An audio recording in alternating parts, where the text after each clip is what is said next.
Hi everyone. आज का lecture है ज्योमेट्री पे। ठीक है, प्रॉब्लम डिस्कशन, यही पार्ट कंटिन्यू करना था हमको। ठीक है, और ये एक प्रॉब्लम है, एक रिक्वेस्टेड प्रॉब्लम है। किसी स्टूडेंट ने कमेंट बॉक्स में रिक्वेस्ट किया था कि सर इस पे बनाना वीडियो, तो इसलिए मैंने इसको भी ले लिया साथ में। ठीक है, काफ़ी लेट हो गया मैं, पर ठीक है, कोई बात नहीं। तो ये प्रॉब्लम बहुत इजी है, आप लोग भी इसको ट्राई कर सकते हो चाहो तो एक बार, और इतना डिफिकल्ट नहीं है। इसमें क्या लिखा हुआ है, A D be an altitude in a right triangle A B C with angle A 90 degree, है ना। तो जिसमें भी ए डी एल्टीट्यूड बनता है ना, उस वाले ट्राइंगल को हम जनरली ऐसा बनाते हैं। ये शायद मैंने ये चीज़ अपने उसमें वीडियोस में बताई हुई है ये चीज़, कि जब ऐसा आ जाए कि एक राइट ट्राइंगल में एल्टीट्यूड डल रहा हो, तो आप ट्राइंगल कुछ इस तरीके से बनाया करो, तो क्या है, कुछ चीज़ें आसान हो जाती हैं। ठीक है, अभी ये 90 है, ए के सामने वाली साइड ए होती है, बी के सामने वाली साइड बी होती है, सी के सामने वाली साइड सी होती है। ठीक है, इसमें क्या बोल रहा है, suppose that the radii of the in circles of the triangle A B D and A C D are 33 and 56। मतलब ए बी डी की एक इन रेडियस होगी, मान लेता हूँ यहाँ कहीं पे इन सेंटर होगा, ये होगा मेरा R1, है ना। ये होता है इन सेंटर से परपेंडिकुलर डिस्टेंस जो कि इस लाइन का होता है, वो क्या होती है, उसकी इन रेडियस। सेम यहाँ पे भी मैं ऐसा कुछ ले लूँ, ऐसा कुछ, तो ये होगी मेरी R2, है ना। और यहीं पे कहीं पे मैं ऐसा इन सेंटर इसका ले लूँ सॉरी, ये इन सेंटर इसका ABC का होगा, तो इसकी रेडियस ये होगी R, ऐसा कुछ है। ठीक है, और उसने R1 और R2 दे रखी है, तो R1 लिख लेता हूँ 33 और R2 लिख लेता हूँ 56। और उसने बोला let R be the radius of the in circle of triangle ABC, find the value of this. मतलब सी बात है, R फाइंड करना है। अब ये क्या है, बहुत सिंपल सा कंसेप्ट है। ये एक राइट ट्राइंगल है, जब भी एल्टीट्यूड ड्रॉ करता हूँ तो मुझे क्या चीज़ पता होती है कि बनने वाले 3 ट्राइंगल्स हैं, और तीनों ट्राइंगल्स आपस में सिमिलर होते हैं। तीनों ट्राइंगल्स आपस में सिमिलर होते हैं। तो आपको क्या चीज़ ध्यान रखना है कि आपका एक ट्राइंगल बन रहा है ए बी डी, एक ट्राइंगल बन रहा है ए डी सी, और एक ट्राइंगल आपका ओरिजिनल था that is A B C. ये तीनों ट्राइंगल्स आपस में क्या होते हैं, सिमिलर, है ना। आप चाहो तो बहुत इजीली प्रूफ कर सकते हो। ये एंगल 90 है, इस एंगल को 1 मान लो, इस एंगल को 2 मान लो। ये 90 है, ये एंगल 1, ये 2। तो अब देखो ए डी बी ट्राइंगल में अगर ये 90 है, ये एंगल 1 होगा, तो ये एंगल 2 होगा, है ना। बहुत सिंपल सा है। ये 90 है, ये एंगल 2 है, तो ये एंगल 1 होगा। तो क्या हो गया, आपके दो एंगल सिमिलर आ रहे हैं ना सभी में, तो ये क्या हो गए, आपके ट्राइंगल सिमिलर। ठीक है, अब अगर सिमिलर है तो मैं इसमें क्या लॉजिक लगा सकता हूँ, अगर मैं ट्राइंगल ए बी डी और ट्राइंगल ए बी सी को कंपेयर कर रहा हूँ, तो इनके साइड्स के रेशो बराबर होंगे, इनके साइड्स के रेशो भी बराबर होंगे, इनके मीडियन के रेशो भी बराबर होंगे, है ना। और इनके एंगल बाइसेक्टर के रेशो भी बराबर होंगे, इनके परपेंडिकुलर एल्टीट्यूड के रेशो भी बराबर होंगे। सेम इनकी सरकम रेडियस भी बराबर होगी, रेशो बराबर होगा, और इन रेडियस का रेशो भी बराबर होगा। तो आप ऐसा लिख सकते हो कि ए बी डी ट्राइंगल में R1 बाय इसका hypotenuse that is C equal to बड़ा वाला ट्राइंगल, बड़ा वाला क्या है, ए बी सी, इसका रेडियस कितना R और हाइपोटेनियस कितनी A, ये ऐसा हो गया, है ना। अभी एक और मैं अगर लेता हूँ, कौन सा वाला, A D C similar to triangle A B C, इसको भी अगर कंपेयर किया तो ये कितना आ जाएगा, सेम R2 बाय इस ट्राइंगल की हाइपोटेनियस, ए डी सी की हाइपोटेनियस कौन है, ये ए सी दैट इज बी, तो R2 बाय बी, और बड़े वाले ट्राइंगल में ए बी सी में R बाय ए, ये आया R बाय ए। बस अब कुछ नहीं करना है, आप यहाँ से क्या करो, R1 की वैल्यू निकाल लो that is C by A R, इसको स्क्वायर कर दो, तो ये आया R1 का square equal to C square by A square into R square.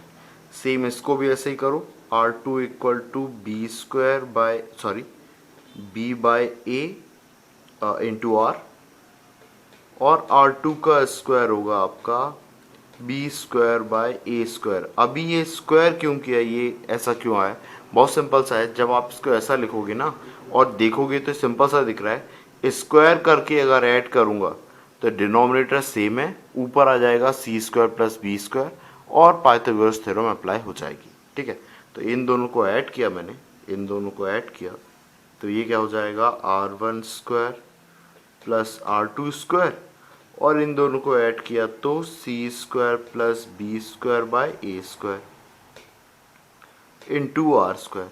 अब ये तो पाइथागोरस थ्योरम है ना, बेस का स्क्वायर प्लस परपेंडिकुलर का स्क्वायर इक्वल टू हाइपोटेनस का स्क्वायर, ये भी क्या होगा ए स्क्वायर, तो ये A square by A square से ये कैंसिल आउट हो जाएगा, ये कितना आ जाएगा आर स्क्वायर, ये R2 है सॉरी।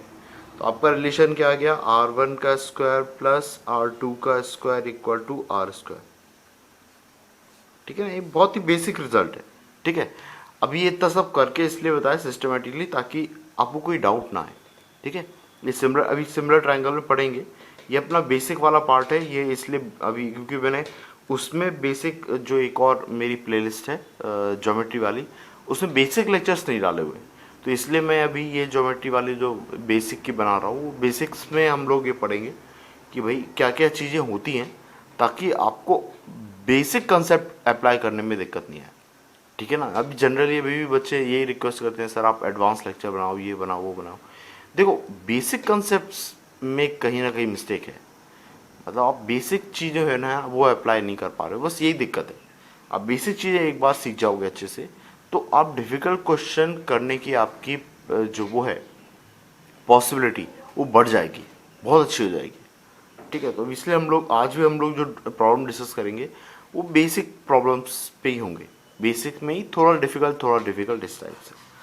तो अभी आ गया अपना R1 square plus R2 square equal to R square. अभी R1 और R2 गिवन है, अब ये भी मेरे को है ना पाइथागोरस थ्योरम जैसा ही दिख रहा है, आप ध्यान दो, तो ये भी कैसा पाइथागोरस थ्योरम जैसा दिख रहा है कि दो साइड के स्क्वायर का सम तीसरी साइड का स्क्वायर आ रहा है, पाइथागोरस जैसा दिख रहा है। तो अभी मेरे को क्या लग रहा है, ये 33 का स्क्वायर, ये 56 का स्क्वायर, तो एक पाइथागोरन ट्रिपलेट होना चाहिए, और हो भी सकती है, क्यों नहीं हो सकती है, पाइथागोरन ट्रिपलेट से भी निकाल सकते हैं। अभी देखो पाइथागोरन ट्रिपलेट किस तरीके से होती है, एक होती है साइड आपकी 2mn, एक होती है m square minus N square, और इसका हाइपोटेनियस होता है m square plus N square. तो इसमें डेफिनेटली एक साइड आपकी क्या होती है, इवन। तो अभी इवन साइड देखो, इवन साइड क्या है 56, एक 56, तो ये वाली 33 हो सकती है, अभी तक हो सकती है। ठीक है, अभी देखो अगर ये 2mn 56 है तो m इंटू एन कितना आ जाएगा मेरा, m इंटू एन आ जाएगा 28, है ना, क्या आ जाएगा 28। तो मैं दो फैक्टर करूं तो ये मेरे को 7 इंटू 4 जैसा दिख रहा है, मतलब m 7 हो सकता है, n 4 हो सकता है ना। अभी आप m square minus N square अगर अप्लाई करोगे तो 7 स्क्वायर माइनस 4 स्क्वायर, ये कितना आ रहा है मेरा 33, मतलब ये ट्रू है। m कितना है मेरा 7 है और n कितना है मेरा 4 है, तो बस ये m square plus N square होगा, मतलब 7 का स्क्वायर प्लस 4 का स्क्वायर। 7 का स्क्वायर कितना 49 और ये कितना 16, इसको जोड़ोगे तो आएगा 65, तो थर्ड साइड आपकी क्या हो जाएगी 65। ठीक है, अभी आपकी r की वैल्यू आ गई 65, ये क्या है आपका r। अब आप कैलकुलेट कर सकते हो 3 इंटू आर प्लस 7 में r की वैल्यू पुट कर दो, कितनी 65। अब इतना कैलकुलेशन कर लेना आप लोग। ठीक है, ये बहुत टफ है, इसमें आपको काफ़ी दिक्कत आ सकती है, 2-4 दिन वेस्ट भी हो सकते हैं आपके, पर प्लीज़ कोशिश करना ये कैलकुलेट करने का। ठीक है, ठीक है ना, बस r की वैल्यू आपको 65 पुट करना है। ठीक है ना, ओके एक और देखते हैं। हाँ, तो जो अगला प्रॉब्लम है हमारा वो ये है कि if in a convex polygon, convex मतलब आप लोग समझते ही होंगे, कॉन्वेक्स मतलब ये ऐसा अंदर की तरफ मुड़ा होता है ऐसे इस टाइप से, ठीक है। और कॉनकेव में वो कुछ इस तरीके से हो सकता है, ऐसा कुछ, ठीक है, इस टाइप से, है ना। वो एक ऐसा बाहर सा जाए, 180 से ज़्यादा एक एंगल आ जाए तो कॉनकेव हो जाता है, और ऐसा तो कॉन्वेक्स, है ना। 180 से छोटे हो सारे angle. The sum of all interior angle excluding one is 2210 degree, then find the excluded angle and number of sides, ठीक है। तो बहुत सिंपल सा है ये तो, n-2 इंटू 180 डिग्री, ये मेरा होता है सम ऑफ इंटीरियर एंगल। अब उसने क्या बोला है कि ये 210 तो है ही सही, पर इसमें एक एंगल छूट रहा है, मैं मान लेता हूँ वो एंगल है x, ये है एक एक्सक्लूडेड एंगल, और इस सब का जो एडिशन होगा ये मेरा क्या होगा, n-2 इंटू 180, है ना। ये तो हमको पता है, ये तो सिंपल सा फॉर्मूला है। अब देखो, आप ये सोचो कि ये जो LHS साइड है ये वाली मेरी 180 के मल्टीपल में है, मतलब ये भी जो पूरा सम होगा ये भी किसका होगा, 180 का मल्टीपल होगा, 180 इंटू सम कॉन्स्टेंट इस टाइप से। तो आप बस ये चेक कर लो कि x की वैल्यू ऐसी क्या ऐड करूं ताकि ये 180 का मल्टीपल बन जाए। अब ये बहुत सिंपल है, ठीक है। आप क्या करो, इसको 180 से आप या तो भाई हिट एंड ट्रायल से करके देख लो, हिट एंड ट्रायल से करोगे तो बहुत सिंपल सा है, x आपका कितना आ जाएगा, 130 डिग्री, है ना। 130 डिग्री आप इसमें ऐड करोगे तो ये 180 का मल्टीपल बन जाएगा, तो ये आ जाएगा आपका एक्सक्लूडेड एंगल, और 130 इसमें ऐड करोगे, 130 अगर आप इसमें ऐड करोगे तो ये कितना आ जाएगा, 130 ऐड करो इसमें 034, और ये तो आ जाएगा 2340, और ये आ जाएगा n-2 इंटू 180। इसको आप जब डिवाइड करोगे तो ये आएगा 13, n-2 इक्वल टू 13, तो n इक्वल टू 15, मतलब नंबर ऑफ साइड्स कितनी आ गई आपकी, 15, है ना। और ये 2340 आपका टोटल सम आ रहा है, और ये क्या आ रहा है, एक्सटीरियर है, ये हिट एंड ट्रायल से। एक और तरीका क्या है कि भाई आप इसको 180 से डिवाइड कर लो, इसको 180 से डिवाइड करो और देखो कितना रिमाइंडर आ रहा है ना। तो जब आप इसको 180 से डिवाइड करोगे ना, तो आपका एक पार्ट जो एक्स्ट्रा रिमाइंडर आ रहा है वो आ रहा है 50, कितना आ रहा है, 50, ऐसा, है ना। तो ये 50 जब आप इसमें से हटाओगे तो ये 50 कितना है, 50 घटाओ इसमें से, ये आएगा 220 माइनस 40, तो ये कितना, 2160, इस टाइप से आएगा कुछ, है ना। 2160, इसमें देखो 50 आप ऐड कर लो तो ये 2210 बन रहा है। तो ये आपका, ये नंबर आपका 180 का मल्टीपल है, इसमें आप 50 ऐड कर रहे हो तो ये बन रहा है ना। अभी 50 ऐड करने पे ये बन रहा है, तो 180 का मल्टीपल बनाने के लिए ये 180 का मल्टीपल है, इसको अगेन 180 का मल्टीपल बनाने के लिए टोटल मेरे को कितना ऐड करना चाहिए, 180, तभी तो ये फिर से 180 का मल्टीपल बनेगा। अरे मान लो 17 इंटू 2 कितना है, 34, अभी 34 के आगे वापस मेरे को एक नंबर है, उसको 17 का मल्टीपल बनाना है, तो उसमें कितना ऐड करना होगा, 17, ठीक है। तो वैसे ही 180 ऐड करना होगा, अब 50 ऑलरेडी है तो कितना और ऐड करूँगा, दैट इज़ 130। तो ऐसे भी जा सकते हो, ठीक है, ऐसे भी जा सकते हो, ऐसे भी जा सकते हो। तो आपका एक्सक्लूडेड एंगल आ गया 130 और नंबर ऑफ साइड आ गई है 15। सिंपल सा फॉर्म था। एक और देखते हैं। हाँ, तो अब देखो नेक्स्ट प्रॉब्लम भी वैसे ही है कुछ। In a convex polygon the sum of all interior angles is less than 2017, है ना। मतलब कि फॉर्मूला क्या है, n-2 इंटू 180, है ना। और ये कितना होगा, ये वैल्यू जो सम ऑफ इंटीरियर है, ये कुछ जो भी होगा मेरा a होगा, है ना। इंटीरियर एंगल मैंने सम कितना ले लिया, a ले लिया, और ये a मेरा कितना है, 2017 से छोटा है, ठीक है। तो find the maximum number of sides, है ना। तो अब देखो ये इंटीरियर, ये वाला सम, ये जो सम है ये क्या होना चाहिए, 180 का मल्टीपल होना चाहिए। ये क्या होना चाहिए, 180 का मल्टीपल, क्योंकि इधर 180 का मल्टीपल है ये, तो इधर भी 180 का मल्टीपल डेफिनेटली होना चाहिए, तभी तो इक्वल होंगे, है ना। तो मैं ऐसा नंबर देखता हूँ जो 180 का मल्टीपल हो और 2017 से छोटा होगा। अब आप बोलोगे अरे सर ऐसे तो बहुत सारे नंबर है, अभी एक आंसर कैसे पॉसिबल है? हाँ बेटा, बहुत सारे नंबर है लेकिन आंसर एक ही पॉसिबल होगा, क्योंकि उसने मैक्सिमम नंबर पूछा है। क्या पूछा है? Maximum number. अभी मैक्सिमम नंबर के लिए मेरे को क्या देखना पड़ेगा? 2017 का बिल्कुल बगल वाला, है ना, जो 2017 से छोटा हो लेकिन बिल्कुल बगल में ही हो, है ना। अभी इससे छोटा ले लिया तो साइड मैक्सिमम थोड़ी आएंगी, है ना, साइड और कम होती जाएंगी। तो इसलिए आपको बिल्कुल पड़ोस वाला देखना है जो 2017 के से छोटा हो और 180 का मल्टीपल। अब ये निकालना बहुत ईजी है। देखो 180 का मल्टीपल जो कि 2017 के पास पास हो, वो एक तो मेरे को क्या दिख रहा है? 180 इंटू 10 दैट इज 1800, है ना।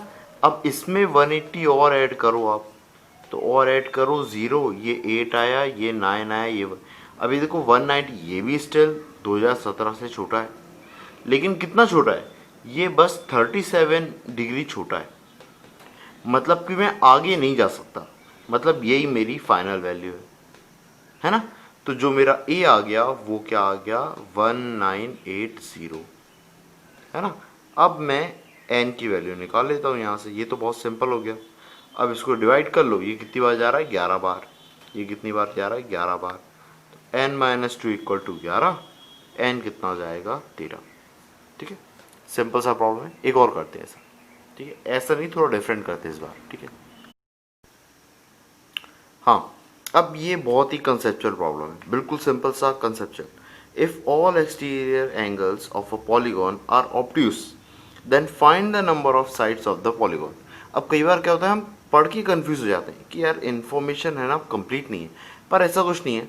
आप अगर बिल्कुल सही लॉजिक लगाओगे ना तो इसका आंसर बिल्कुल बहुत जल्दी आ जाएगा, बहुत सिंपल सा है।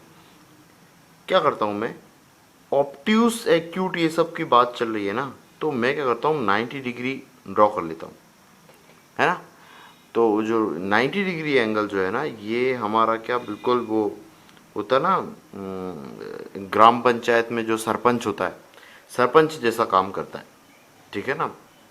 वो बिल्कुल डिसाइड कर देता है कि तुम्हारा क्या आंसर आना चाहिए, ठीक है ना। तो जज टाइप से, ठीक है। तो ऑब्ट्यूस है। अभी ये है मेरा एक्सटीरियर, ये है एक्सटीरियर। अभी एक्सटीरियर 90 है ना, स्क्वायर बनाया है, ये 90 है। अभी अगर मैं चाहता हूँ कि ये मेरा एक्सटीरियर क्या हो जाए? ऑब्ट्यूस हो जाए, है ना। या फिर अभी ऑब्ट्यूस वाला केस छोड़ दो, आप तो ये सोचो अभी 4 हैं, अगर इसकी साइड बढ़ रही होती, 5 हो रही होती, तो ये ऐसा कुछ बन रहा होता, है ना, और फिर ऐसे करके ऐसा कुछ इधर तरफ। तो अगर साइड्स बढ़ती तो डेफिनेटली ये एंगल, ये वाला एंगल 90 से छोटा हो जाता, ये एंगल क्या हो जाता? 90 से छोटा हो जाता। पर वो तो क्या बोल रहा है, 90 से बड़ा होना चाहिए। 90 से बड़ा होना चाहिए मतलब आपकी साइड्स कुछ ऐसी बन रही होंगी, है ना। अब साइड अगर अंदर की तरफ बनेगी तो डेफिनेटली मेरा पॉलीगॉन कैसा हो रहा होगा अपना, मतलब उसकी साइड्स 4 से कम आ रही होंगी, है ना। अगर मेरा 90 से छोटा होता, अब यहीं पे अगर वो बोल देता कि एक्सटीरियर एंगल क्या होगा? एक्यूट होगा। क्या होगा? एक्यूट। तब निकालना दिक्कत होता, पर अभी वो बोल रहा है कि all the angles are obtuse, exterior angles are obtuse. तो ऑब्ट्यूस मतलब कि क्या है? आपका जो वो है, क्या बोलते हैं, साइड्स हैं आपकी, वो साइड्स क्या है? 4 से कम आएंगी। 4 से कम आएंगी तो एक ऐसा एक ही फिगर है जो एक क्लोज फिगर होता है, पॉलीगॉन होता है, और जिसकी साइड्स 4 से कम आती है, वो होता है ट्राइंगल, और उसकी साइड्स होती हैं 3। ठीक है। तो इसका आंसर ऐसा कुछ नहीं है कि आप कुछ फॉर्मूला लिखोगे और सॉल्व करोगे तो आएगा, ठीक है ना। फॉर्मूले से भी कर सकते हो आप अपने तरीके से। आप जो n-2 इंटू 180 वाला है उसमें आप फॉर्मूले से भी लगाओगे तो लॉजिक लगाना पड़ेगा, और लॉजिक के थ्रू होगा डेफिनेटली। पर आप जल्दी करना चाहते हो तो ऐसे भी कर सकते हो, सोच के कि आपने एक 90 बनाया, 90 से अगर आप एक्यूट बना रहे हो तो आपकी नंबर ऑफ साइड्स बढ़ेंगी, लेकिन 90 से अगर आपने एक्सटीरियर एंगल को ऑब्ट्यूस वाली कंडीशन दे दी तो इसका मतलब आपकी साइज घटेंगी, और 4 से कम ऐसा एक ही पॉलीगॉन होता है जो कि क्लोज फिगर हो, वो होता है 3। भाई 2 साइड से आपका कोई क्लोज फिगर नहीं बनता है, ठीक है। तो 3 का एक ही पॉलीगॉन बनेगा, वो पॉलीगॉन एक ही टाइप का बन सकता है, that is triangle, 3 sides. Clear है? ठीक है। ये कुछ बेसिक प्रॉब्लम्स थे, अभी ये कंसेप्चुअल बेस थे। अभी इसके बाद में और धीरे धीरे लेवल बढ़ाते हैं अपन, ठीक है।